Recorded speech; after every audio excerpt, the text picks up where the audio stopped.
first tip is how to get clean water. Most of the water will damage you. This is why you will have to search for turtles. Just have to kill them, and when that doesn't work, by using a weapon, a melee weapon, you can just use molotovs or bombs. Once you gather the shell, you just go in your survival book and make this work of art.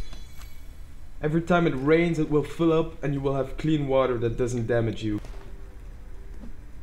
The second tip is how to get a water skin. Combine 2 deer skins with a rope and you get a water skin.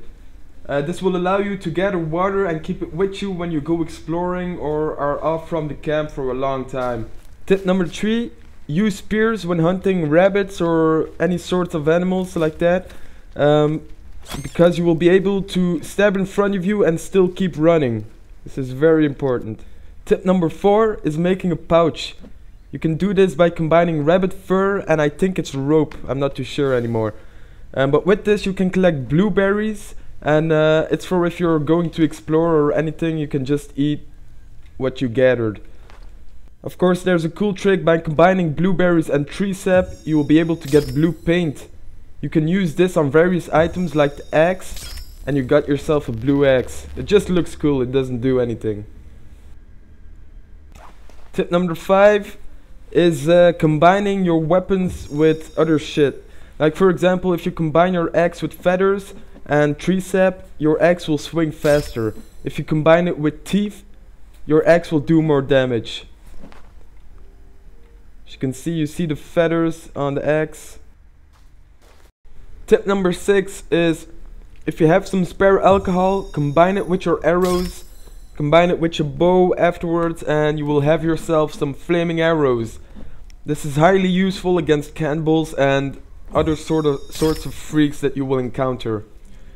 You just press the L button, or the button in which you light your fire, and this will light up the arrows.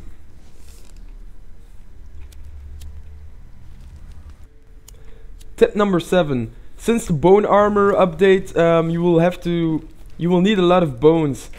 But cutting off limbs and placing them on the fire goes really slow. So just throw the whole body on there, and in no time, all of the bones that they could drop will drop. Tip number 8 is about the double armor. If you equip lizard skin or bone armor, you will get a yellow bar next to your health. That's your armor.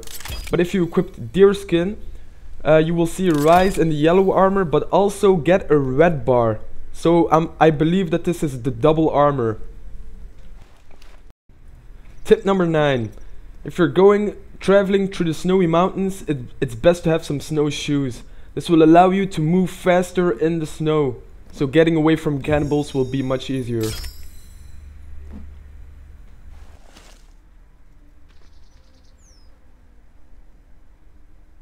Tip number 10. Have you ever been in a situation where you need feathers but you can't find any birds? Well, it's pretty easy actually to find them. Once you located one bird and killed them, most of the time other birds will come to almost exactly the same spot, so you just have to wait sometimes. As you can see here, they just keep coming to the same spot as many times as I kill them. Tip number 11. I'm not sure if this is really true, this is a theory, but it could well be. So if you're facing many monsters and cannibals that are coming to your camp almost every day, it's probably because they located your base and some scouts put a effigy there. So go around your base like in the woods and look for effigies and destroy them. Maybe that way they will not come back so soon. Tip number 12 is about building. If you press R against the wall, you can choose a window or a door, but you can also choose the side on which the lock is. Then if you placed your walls the way you want it, you can go back in your books, go to the custom walls, locate it on top of the previous wall, press C and hold it, and then another layer of walls will be on top of that, of the previous walls. You can also do this with the roof. Just go on top of it, press C, hold it, look on how you want to place it, and you got yourself a roof, and actually you got yourself a base. Start cutting.